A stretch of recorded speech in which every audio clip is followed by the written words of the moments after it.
so much throughout history, how do we know that God didn't lie to us? I don't know whether all the pieces of the question fit together in a happy way. We can't understand God in any way. Well, I don't accept that premise, so I don't think that I have to put that into the question. God revealed to us what he does and the principles of his action and the values embodied by the principles of his action. So that doesn't mean we don't understand anything about him in any way. We understand a certain dimension of things, namely his active performance. We don't understand what he is, but we understand a great deal about what he does. A little bit like in ancient times when they thought that the brain was a radiator. It's a small volume but lots of surface area, good for radiating heat. And the thought and will and all the rest were going on in the heart. So he asked, well, do you know what it is that does the thinking? No, they didn't know at all. But they could evaluate the thoughts, they could say whether true or false, or wise or foolish, and so forth and so on. That's not nothing. So, but you're asking a question about credibility. Now, I think credibility is based on the track record. You have a great many statements which God made, including statements of fact and also promises. And many of them were kept. They were kept spectacularly. They were kept in ways that are not explicable in natural ways. There has been a consistency of keeping those promises over thousands of years. That builds credibility, just in terms of the experience. In fact, Maimonides asked the question, why did Abraham trust the prophecy to kill his son? And Maimonides' answer to that, which is a standard answer, is that the experience of prophecy is self-verifying. It's impossible to doubt the experience of prophecy. I would add to that, Abraham more than 60 years of consistent interaction with God. He promised him things, he did things for him, he favored him in various ways, and it was consistent and supernatural and caring and with personal interactions and verbal descriptions and visions and all the rest. Then comes something which he can't understand.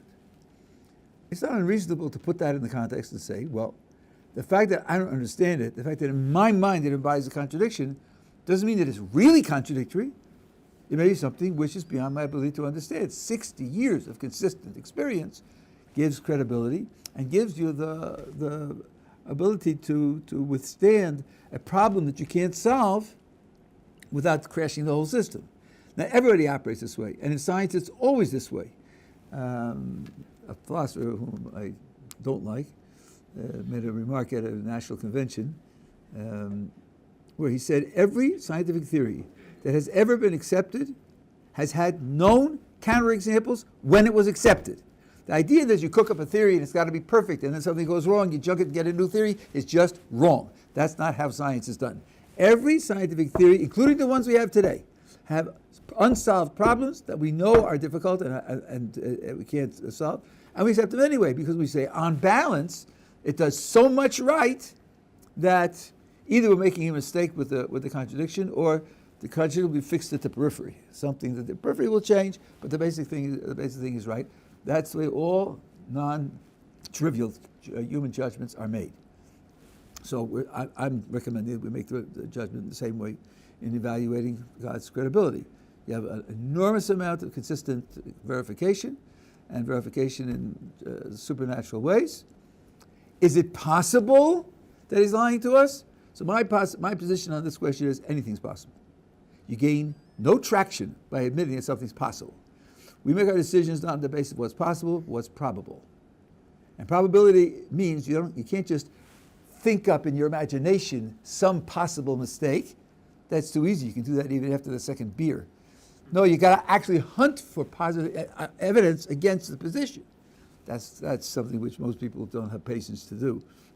So I'm playing the simple game of saying it's necessary and then having someone say, no, it's possible that it's not true, and therefore end the debate. So is it possible? Sure, it's possible, but I have an enormous amount of evidence which tells me that it's not true. And we've had many people throughout history who have doubted certain things about what we're told about God, and they consistently lose. So the experience of this type of critique is not good. Starting with Korach and going down the centuries, the people who have bet against the system and bet against God have turned out to be the losers. So I think we have an enormous amount of confirmation. Yeah. We learned earlier in a class today that Adam contained the 600,000 souls of the Jewish people, and then after he ate from the tree, those souls were dispersed into 600,000, and each soul individually has free will and has to make the right decisions over the next 6,000 years, etc. So my question is, if there's 600,000 souls, how come there's millions of Jewish people, and there's like a numerical discrepancy? I'm confident that you didn't get correctly what was said, because he contained not only Jewish souls but non-Jewish souls also. And that's billions of people. So something went wrong with the communication there. Maybe you heard half of a statement or something. And what you need to know, and to answer your question, is that souls subdivide. In the same spirit that he, as a single human being, contained 600,000 or millions, right? That means his one spirituality breaks up into splinters. So subsequent splinters can break up into sub-splinters. And the Arizal talks about this in great detail. So, yeah. So if we each have a neshama, right, that neshama could just be a fraction of a neshama? That's right. That's exactly right. And a tiny bit of background is this. The neshama is made up of various types of capabilities. You live your life, you make your decisions, and you're being tested. Some of those features do pass the test, and some don't. Any success is protected against subsequent failure.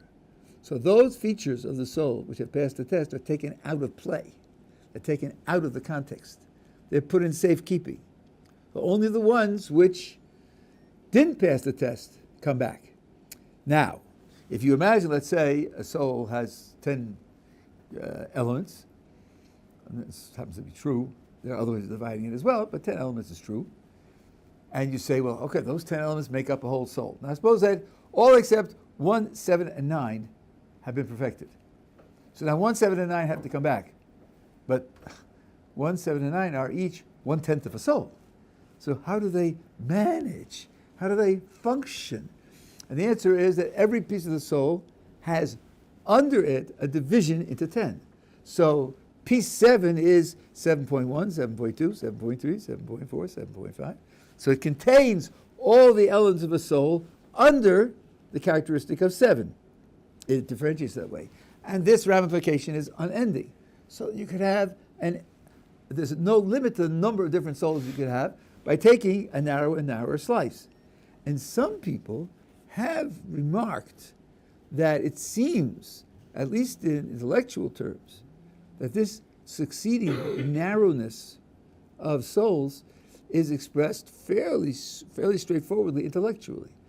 It could be that of all human minds, excluding the Jewish people, Aristotle's mind was the greatest, certainly the most fruitful. He invented whole new sciences. He had insights in botanical classification and metaphysics and mathematics and and physiology and the life cycles of fish, and he was all over the place. Today they say Einstein's theory of relativity, if he hadn't thought of it, 2 years later somebody else would have thought of it, because 10,000 people were working on it. 10,000 different people. And each one, Laplace had it. He had it. It's just that Einstein's theory says A implies B, and he was working on B implies A. He was like almost there. He just worked on it a little more. He could have tweaked it and gotten it. The people are working on tiny, tiny slivers of material rather than a broad scope, broad-faced attack on intellectual problems in general. It's very, very, it's vanishing. It's hard to find people like that. So we really are functioning in a much narrower way. But that's the rough idea. The numbers are subject to multiplication, and that would mean you could have an unlimited population. Population does not have to be limited at all. Yeah. You had a question? Yeah. How do you reconcile Hashem's plan for us in the form of divine providence and our ability to make choices, given that some events might occur, Hashem wanted it, or it was in Hashem's plan, although we wanted to have the ability to choose freely and make certain decisions for ourselves. Now let's see, we have providence, plan, and free choice. I'm not quite sure how the concepts here fit together. Let me try to articulate. You tell me whether I'm getting your intention right or not. Providence is what God actually does in the world. It's not what he knows. It's not what he hopes for. It's not what his preferences are. Providence is what he does, what he makes happen.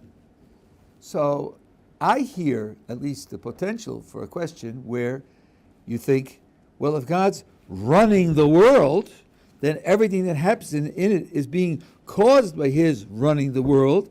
How could there be any free will? Because free will, the word free in free will means free of external causation. That's what free means. And it would mean free of God's causation.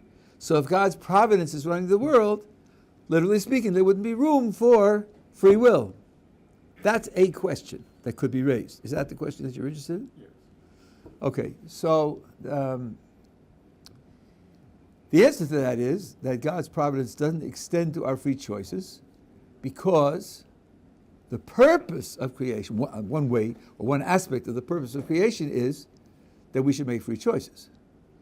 And you can't simultaneously decree that there should be free choices and also decree what the outcome of the choice would be. That's a contradiction. And we do not describe God as performing contradictions. If that's problematic, we can talk about that. I talked about it last week at length this year, but this is Q&A and it's open. No Jewish source that I know of, Maimonides says explicitly, the Malbim says explicitly, others, that we do not describe God as performing contradictions. So all God can do is create the world, cause us to have the power of free will. Excuse me 1 second.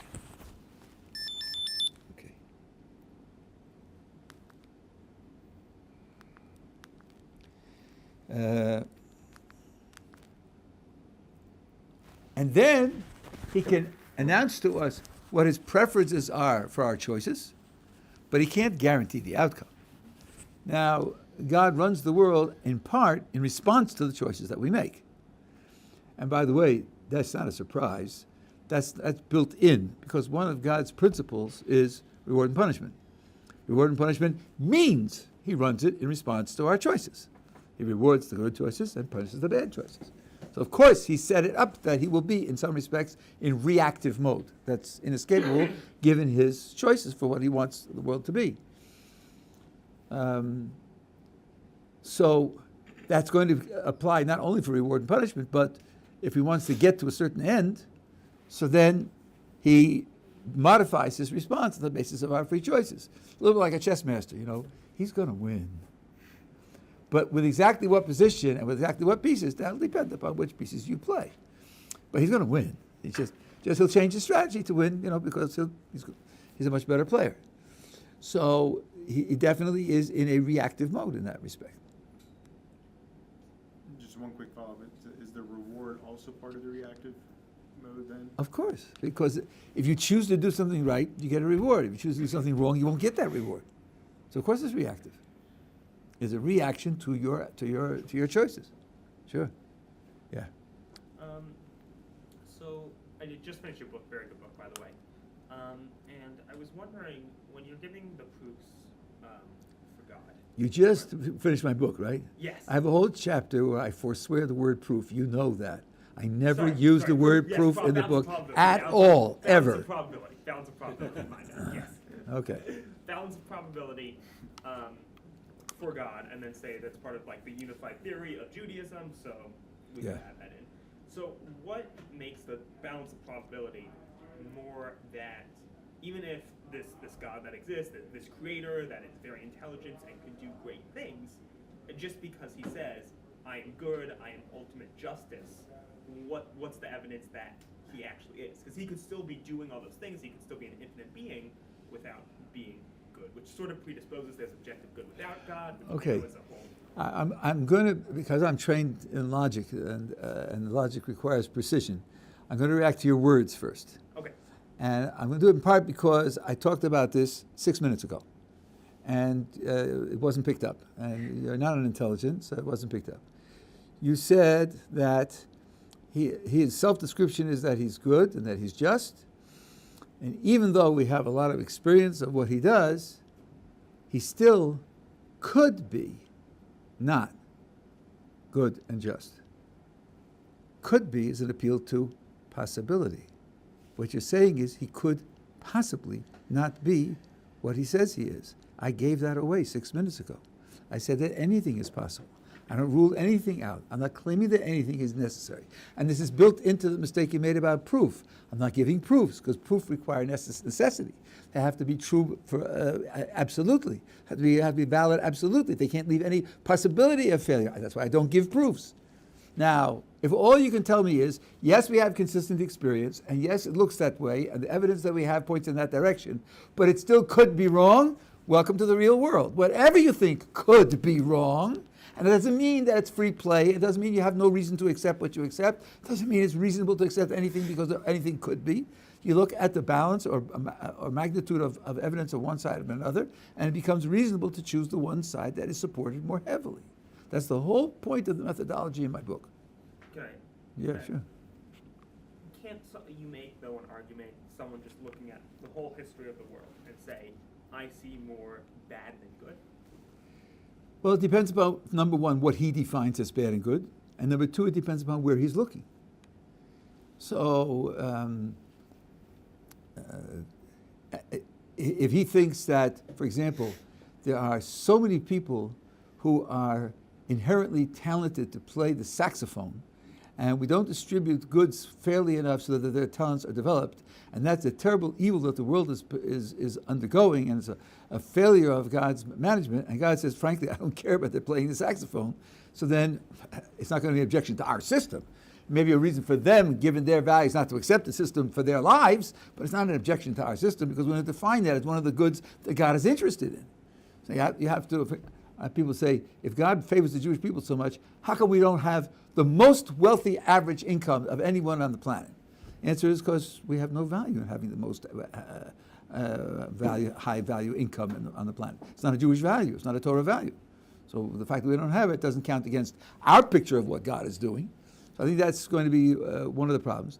And the other problem is, I don't know how you do the assessment. Maimonides has a chapter on this in the guide, where he says the lives of the vast majority of people are lived in peacetime, not wartime, to the last 400 years. Think of the population of the world over the last 400 years. How many lived in the midst of war? What percentage? 10%? 5%? What about the other 95%? Well, you're not looking at them. You're looking at, at Auschwitz. Okay, but, when you take it against... 65 million people were killed in the First World War, okay? Out of a world population of 2 billion? 2 billion? All the deal about COVID, my God. 5 million people. No, they got all the numbers wrong. Of course the numbers are wrong. It was idiotic to have the world numbers down to the last digit, right? Who's fooling whom? So it's double, it's triple. It was 20 million, 30 million, 50 million out of 8 billion? This is a worldwide suffering? The world is in terrible crisis? Figure out the percentages. 50 million out of 8 billion is a very small percentage. So if you talk about the overwhelming evil and pain and suffering that people undergo, I think Maimonides makes the case, it's not true. It's simply not true. There are ups and downs and so forth and so on. There are accidents and diseases and so forth and so on. But the vast majority of people don't suffer that way. Can I? Yeah. Sorry. But since God claims that he's not just good, he's perfect. So if you were to even successfully make the argument that, okay, maybe most of the world is good, but it's not 100% goodness. We could see that there is evil to discredit the idea of, not because I know you spoke about this. Okay, but this gets the standard answer of free will. I mean, this is in all the books, right? A world with all pleasure and no suffering is a world in which you're not going to have adequate free will. There have to be stakes to the choices that you make. There has to be a possibility of doing evil so that when you choose good, the choice of good is a choice rather than something you're doing because it just reinforces the good that you have. divine providence has to be hidden, because if it were open and obvious, then you'd be like a child at the end of a stick who's getting a piece of candy every time he does something. To hide God's providence means that it has to appear that there are evils that you can't explain. That's part of the background that's necessary for effective free will. God's hiddenness is a necessary condition for effective free will. This I didn't put in the book, but it's something which every book that talks about good and evil starts with. This is the first chapter. Well, let me go to some of that. Yeah. Is it consistent with Jewish thought to both have a Torah worldview as well as combine that with a secular ideological worldview, or does the Torah demand ideological purity? Well, I guess it depends upon what you mean by having, what the relationship is between the two. If there are contradictions, you don't want to have a worldview in which there are contradictions. Now, I know this isn't obvious to everybody. The reason why you don't want to have contradictions is because if you have a contradiction, at least one thing you believe is false. I suppose you're striving for a true picture. This is not just to meditate on and fall asleep. So if you have a contradiction, you need to clean something up, if you can. Not always can you. There's Curry's preface paradox, which you could look up. But usually you want to do away with that. If you ask me whether supplementing the Torah's view of the world, you need also a secular view of the world, which is true, for sure you need it. For sure you need it. The book of Esther is very interesting. When Mordechai goes wailing through the streets, she sends Hasach and asks him two questions. Mazeh ve'al mazeh. What is this and what's it about, or what's it for? Rabbi Meisman, who's one of my teachers, says the difference is this. Mazeh is, what is the danger? Who are the enemies? What resources do they have? What resources do we have to respond? Do we have any allies? How much time do we have? What are the features we are facing? Al-Mazeh is, what does divine providence want from us in these circumstances? And you need to know both. Because if all you know is divine providence, but you don't know what the features are that you're facing, you don't know how to carry out the divine providence. And if you only have the features on the ground, and you don't know the divine providence, you don't know what to do with them. So she asks two questions, and both questions are necessary. If you want to decide whether you should eat on Yom Kippur or not, you go to the doctor, and he gives you the medical information about what the consequences of fasting will be. Then you take that and you go to the rabbi and say, here are the consequences of fasting. Does the Torah want me to fast or not? You need both pictures. So the idea that you could study Torah and ignore information about the rest of the world and then implement Torah in the world, that's a naive idea. But if you're talking about accepting elements of a secular worldview that contradict elements of Torah, then for sure not. So, but do you think each, like for example, at one point there were Jews that were Hellenists, right? So, are there parts of Hellenism that contradicted Judaism? Of course. At one point in time, there were Jews who were Christians. And maybe there are some still today who are Christians. Does Christianity contradict Judaism? For sure. Does Zionism contradict Judaism? That's an interesting, difficult question. And one of the things that make it difficult is because there are at least 10 different definitions of Zionism. So, it depends on who you ask and what he means, and I'm not going into that. But I'm just pointing out that you're not going to, it's better not to tolerate contradictions in your thought. And some piece of, for example, something that's rife in the social sciences, that's of course said ironically, sciences, really? And I have questions about physics, but sociology. All peoples are equal, all humanity is homogeneous, no one is special, no one is different, no one has any unique characteristics that would require a different methodology for studying their history and their cultural development. That's an axiom in all the social sciences, and it's dead wrong. We are different. We aren't the same as everybody else. So you can't accept that and accept what the Torah says about who we are. It's an absolute contradiction. And those would be universalist principles, right? I'm not sure what that word is doing here. The social scientists use it as a universal methodology for studying cultures. They'll draw comparisons between Jewish history in this decade and Chinese history in that decade and Indian history in that decade and Alaskan history in that decade. It says this happened to them, it's happened to them. It's all the same pressures, same psychology, same sociology, same economics. They'll make comparisons across the board, and we know that that's not true. So we have to reject it because it's inconsistent with the Torah? That's right, absolutely. Okay. Absolutely. We are not, hesitant about this. We're not reticent about this. The Torah is true, and things that disagree with it aren't true. The what if, like growing up in a secular society, there's ideas that I don't know contradict the Torah because I don't know the whole Torah. Good. Then at that point, I would say withhold judgment. Withhold judgment. And if they're important ideas to you, check. Ask people, and check. And very often with these ideas, it's a matter of definition, because the same word is used by different people with substantially different meanings. Evolution. Ernst Mayr, one of the great evolutionary thinkers, emeritus at Harvard, wrote an essay on the 5 different definitions of the word evolution. 5 different definitions, quite different, all used in the literature. And if you don't know which definition is being used, so then you can't assess the remark, and you end up with pointless debate. And a 19th century German biologist said, evolution is as obviously true as that the earth goes around the sun. You read that and think, really? Gosh, I thought it was kind of controversial, There are even debates about how it works and the rest, even within the scientific community. But he meant by evolution, life has changed. It hasn't always been exactly the same as it is today. That's all he meant. Well, you find saber-toothed tiger bones in the ground, and you see we don't have any animals with those kinds of bones today, so sure it's changed, right? But that is trivial. And that's one of the 5 different definitions that you have. So I think you'd be very careful. I would withhold judgment. I wouldn't judge whether the idea is acceptable or not, and wait, and then figure out, in particular context, what the person means when he says it, and then check or check by asking whether it's consistent with what the Torah says. Yeah, that would be the wise thing to do. Yeah.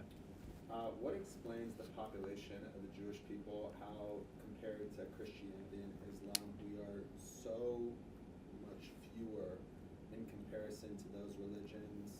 Just how come we're people that's so few in number, considering we're the MS? You really should have asked that question about 50 years ago. Does the modern world strike you as a place where MS is the most popular view? MS? Truth? Really? The vast majority of populations are pledging themselves to things that are true? It doesn't strike me that way. It seems to me lots and lots of politically motivated lies are out there, and they're much more popular than the truth. And indeed, I'm just talking generally now, not to answer your question directly. Take any subject, atomic physics, sailboating, macrobiotic diet, and so forth and so on. The truth about the matter, the correct truth and detailed truth, is in the hands of 90% of the population, 40% of the population, 10%, 2%. Who really knows the truth about Chinese economic history? I think the truth about matters is known only by a tiny select few. It's not the popular view. Probably there's a field of distortions and so on and so on. That's one reason. Second of all, the idea that we have to preach has always been radically countercultural, whereas Christianity and Islam made compromises with the cultures that they addressed. Now, they became big through conversion and proselytation. They actively proselytized. Both of them believe in proselytizing. The Jewish religion doesn't believe in proselytizing. We never had any active... the Maccabees did some, but that was a period of 100 years in 3,800 years of Jewish history. We don't do that. Someone is attracted and wants to come to us, and we can service him without endangering ourselves, which wasn't always the case. I don't even think it's really the case today either. Be very selective and very careful, very low-key about converting non-Jews to Judaism. So that's where the big populations came from. They didn't come from reproduction. When the Roman Empire became Christian, that was almost all of Europe in one shot. So that's how they became big. And the Muslims did it by conquest. Within 100 years, they had conquered all the Arabian Peninsula. Now, of course, if you look on a map, the Arabian Peninsula is about as big as Europe, but almost all of it's empty sand, right? Okay, so they conquered the perimeter where there were settlements, and they were very good militarily. So they conquered all those people, and they forcibly converted them. Judaism never did anything like that. That's the real reason why they are so tremendously large. And that continues today. The Muslims are the fastest growing world religion, and they're proselytizing all over the world. So that's the simple answer. And there are probably other factors as well that I'm not aware of. Population is not one of the things that I study carefully, but this factor I do know. Yeah. I've heard rabbis say that from the fact that the world is so complicated and intricate, that there must be a designer to it. And they bring this as a proof to God, and it's like very simple. Is this true? I would say it's half true. Let me remind you of something which is in all the evolutionary literature. Richard Dawkins said this right. A lucky strike, because he said a lot of things that are wrong and some colossally dumb. But he got this right, and it's worth meditating on. He said that evolutionary biology is explaining the appearance of design. The world looks designed. It really does look designed. And if you didn't have any other explanation to explain why it looks that way, the natural thing would be to say that there's a designer. Even though later, when he tried to do philosophy, he took it back for stupid reasons. Okay, but leave that aside. Right? So we're starting off with a world that resembles designed things in very intricate ways. The impact of evolution was to say, I have a theory that doesn't have a designer and can explain why things look designed. Okay, now maybe it's a good theory, maybe it's a bad theory, and so forth and so on. But the starting point is, it looks designed, and therefore it's natural to say that it's designed. That's correct. That's correct. Now, I've done a lot of work on evolution, and there's a lot that's recorded. It's my view that there's no adequate reason to believe that evolution is true. And not only that, but the way evolution is presented, it may be that there can't be an adequate reason to believe that it's true. Which leaves it possible, but that's not a very strong claim, as we've seen twice already tonight. Right? The reason why it may, I would say maybe it's already settled that it's not possible to have adequate reason to believe that it's true. And the reason is quite simple. Evolution says that life developed unmanaged, unprogrammed, unsupervised, what they call sometimes random or accidental. Random has no accepted definition, and accidental is just vague. But the rejection is unsupervised, unguided, unmanaged. If something happens and someone tells you it happened by accident, it happened without guidance, without management, without supervision, in order to make up your mind whether what he says is correct or incorrect, you need to know what is the probability of this happening in an unmanaged, unguided, and unsupervised context. Here are the processes at work. What's the probability that these unguided and unmanaged processes will give forth this if the theory is described in such a way that it's impossible to find a probability according to the theory. It's impossible for the theory to give you a probability, then it's impossible to make up your mind whether the theory is true or false, acceptable or unacceptable. I'll give you a simple analogy. I have an object. I painted an X on one side of the object. I threw it in the air 3 times. 3 times in a row it ended on the X, and I say it landed on the X 3 times in a row by accident. It's not magnetized, it's not weighted, it's not shaped in certain ways. I didn't have a fan blowing with the air. It landed on the X 3 times in a row by accident. Could you believe that? Should you believe that? Is it reasonable to believe that? Well, if you're very naive and not very imaginative, you think I'm talking about a coin, and then, of course, it's 1 chance out of 8, 12.5%, not unreasonable at all. But I didn't tell you what the object is. That means I didn't tell you how many sides it has. Maybe it's a coin with 2 sides. Maybe it's a shiligan with 1,000 sides. Probability for a coin is 1 out of 8. Probability for a shiligan is 1 out of an American billion with 9 zeros. If it's a coin, it's reasonable to accept. If it's a shiligan, it's unreasonable to accept that it happened by accident. And if I don't tell you the shape of the object, I don't tell you how many sides it is, then you should say, well, you just haven't given me enough information to make up my mind. In order to assess the proposition that it happened by accident, I need to know whether these circumstances, operating in an unmanaged way, what the probability is they will give you this result. Okay, the process is supposed to be something like random variation, which produces random variation, mutations of the DNA, and then selection. Okay,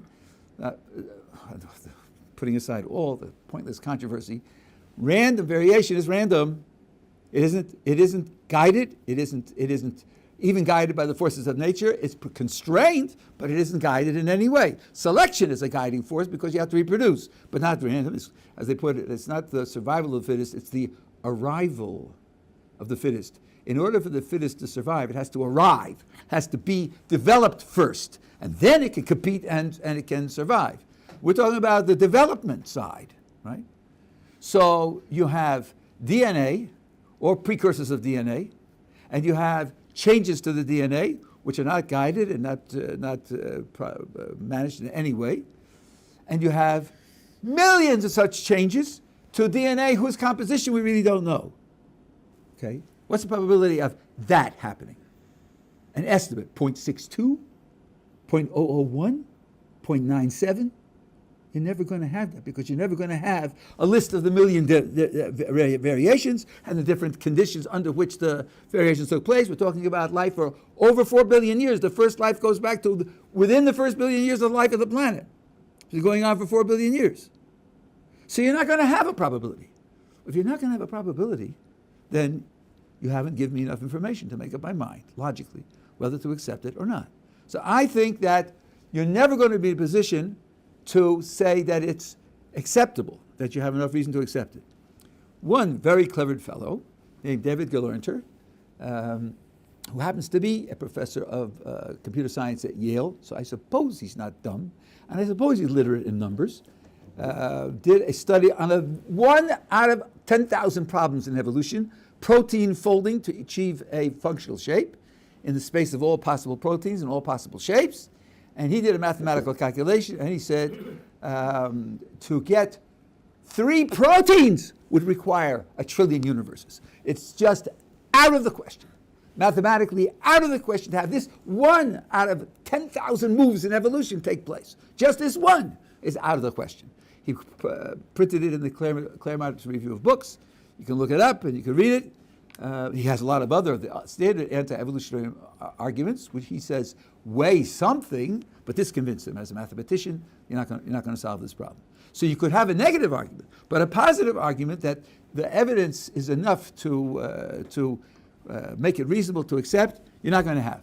Well, given all of that, then I think we're left back where we started from. The universe definitely looks designed. And without an alternative explanation, it's evidence that it is designed. Even Dawkins agrees with that. He just thinks that evolution can step in and give you an alternative explanation which dispenses with the need for a designer. So I think that there is a lot of truth in what's being said, but it relies in the end, in our context, in our days, on the weakness of evolution. That also has to be part of the argument. Otherwise, Dawkins and company will say, yeah, but we have another answer, and our answer is better. So, like, before evolution, like, had any philosopher be an atheist if, like, it's so obvious and they didn't even have evolution?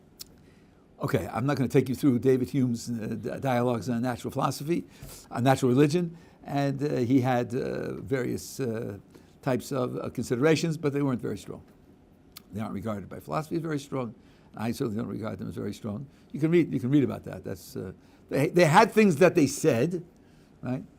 You know, maybe there are several, and you don't know that it doesn't have any limitations, so you can't get off out of the data the exact definition of God. You can only get pieces of it, parts of it. Okay, but partial confirmation is not nothing.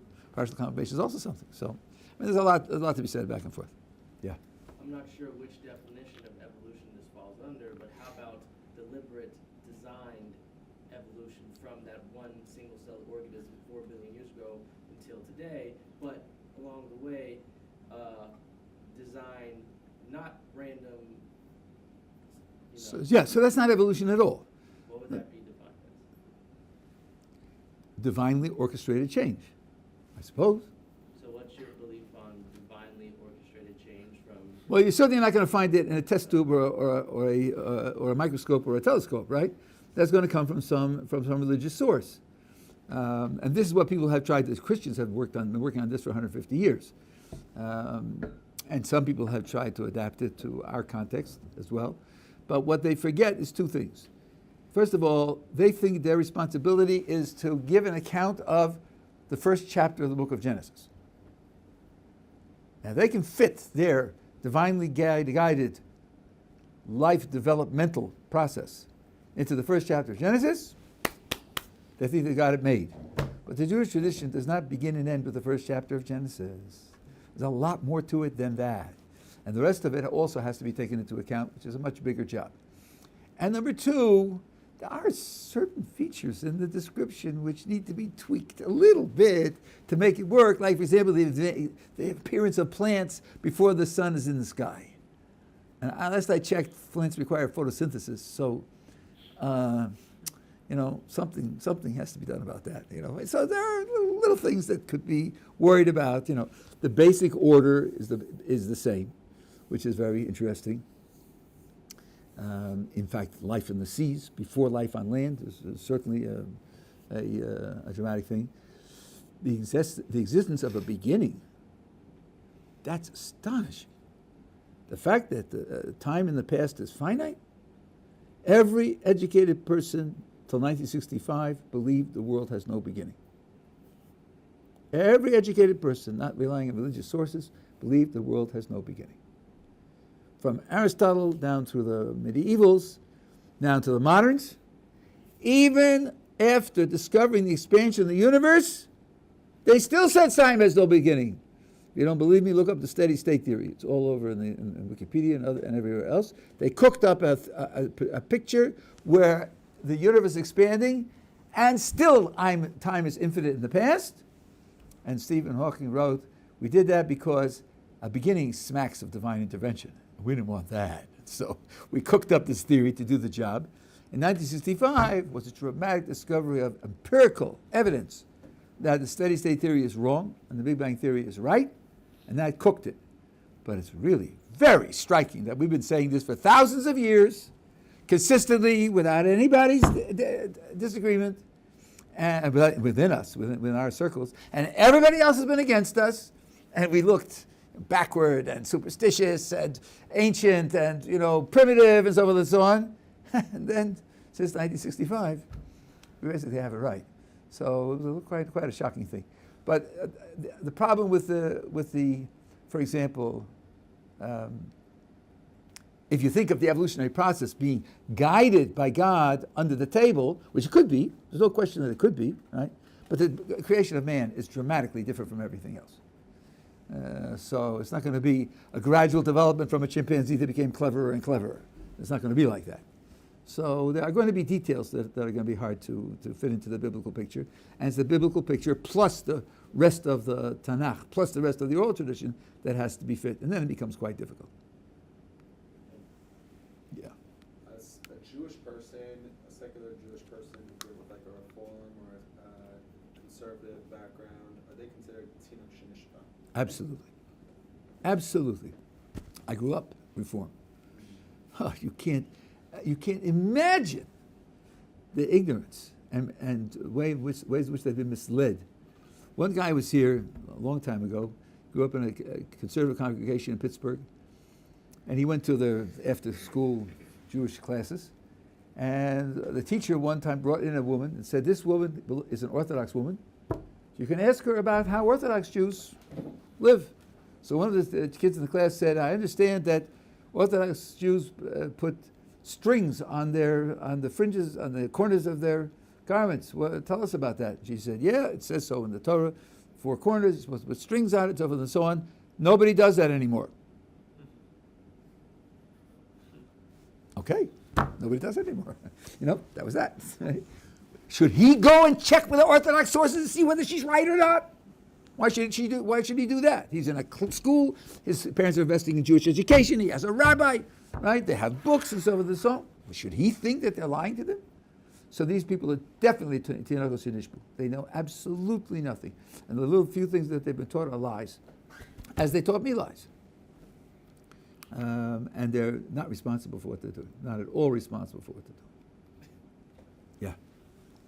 So I know that existentialists sort of create your own meaning philosophy is usually at odds with Judaism. But I was wondering, in the case of somebody whose emunah isn't at 100%, or isn't at the requisite amount, like a Baal Teshuva, or someone growing, is it acceptable to use a sort of existentialist, well, even if this isn't true, it gives meaning to your life philosophy to help them grow? I guess it depends upon the way in which they take it. If they say, I'm looking for truth, I haven't yet accumulated enough information and enough understanding to decide what's true, but I'm looking for truth. In the meantime, this is servicing some of my individual needs, and therefore it makes it interesting to me, and I'm exploring it. I think that's fine. The existentialists went much further than that. They said there isn't any other type of meaning. I read Sartre, I read Camus. I know what they say. There isn't anything else. That's absolutely unacceptable. That's absolutely unacceptable.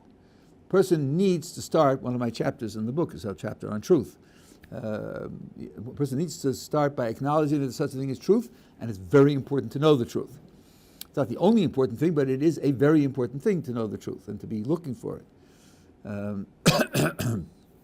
But to, of course, be honest with yourself and say, I haven't been able to make up my mind yet. When I made my exploration, I was exploring, and I was exploring practice, but I didn't make any mental commitment for 2 years. Somehow, Kosh Baruch Hu gave me the patience to say, I was at Brandeis, so I was exploring my religious ideas with, eventually, very quickly, my Rabbi, Zatzal. I was taking Jewish courses at the university from professors who weren't religious, some anti-religious. I was studying general philosophy and mathematics. So it was very interesting, sorting out all these, and I loved it. I take the arguments, this one to this side and this one to this side, One of the people who was close to my Rebbe, Zatzal, was a fellow with a PhD in physics, so questions in science, he knew how to answer them. It wasn't difficult for him. Another guy was a chemist, another guy was a mathematician, another guy was a professor of sociology. I mean, we had a kind of intellectual circle there. And for us as students, to be able to ask them the questions that came up was absolute gold. And I went back and forth and back and forth. And the sum of 2 years of exploration was the weight of evidence on the side of the Jewish tradition and against the critiques, which was sometimes so prejudiced and so viciously motivated. I'll just give you one example, and then I guess I'm going to quit. Those days, Ugaritic and Akkadian were the be-all and end-all of nearest research to ancient languages, and they've been deciphered, and the comparisons were being made. Those sources and documents were used to interpret the Torah because it was contemporary documents, all this kind of stuff. So one of my teachers, who was into that stuff, said, we have a pasuk, Vayetze Yitzchak lasuach basadeh. Isaac went out to, now, lasuach in the field. Oh, but if you look, now I don't remember if it's Akkadian or Ugaritic, but one of them, a similar word for, means to urinate. Says, okay, you're religious, you have your prejudices, you want to be praying. Okay, that's a much later thing, it's anachronistic. He went out to the field to urinate, that's what the text says, because it says so in Akkadian, or Ugaritic, that's why it means that. Okay, I didn't know anything. I heard what he said, and I went to one of my religious friends. They said, really, but lasuach is a verb that's used in the text itself.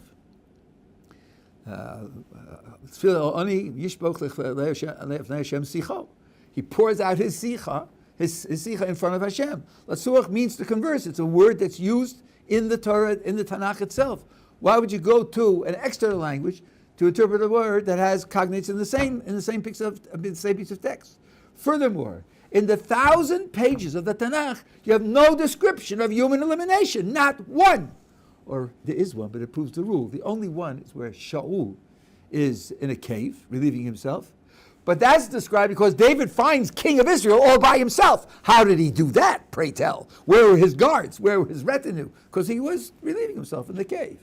Other than that, in 1,000 pages you don't have it. So they import a language from another word from another language, another culture, and they for a word that appears in our text, and they give it a meaning which is utterly uncharacteristic for the entire text, but doesn't matter because it's Near Eastern studies, and because it pokes a hole in a religious person's idealization of great people. There are many, many examples like that.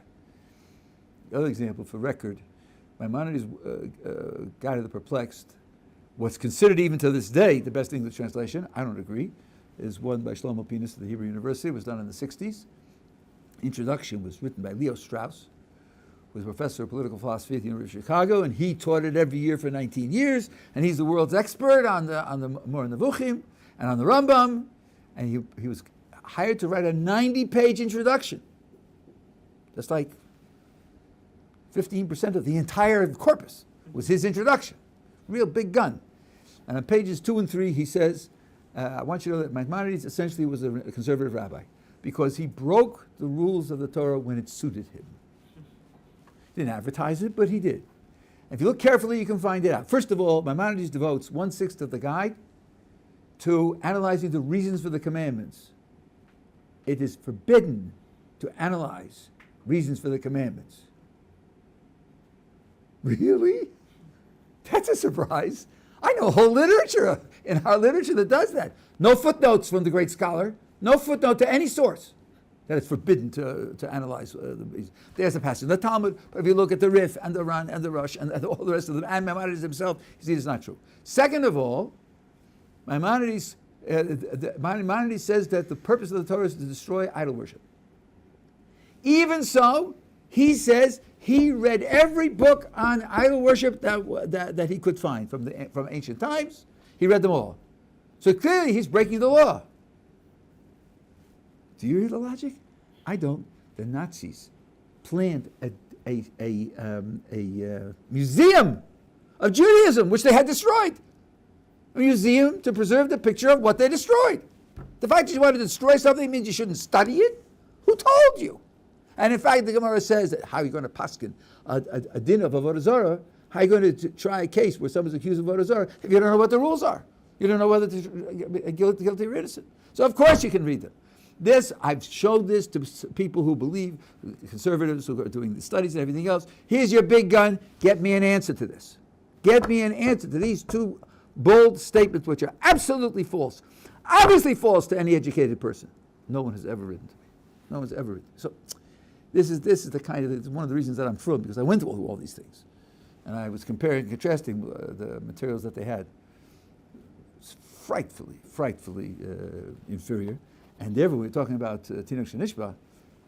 No question they count as Tinuk Shenishba. Okay.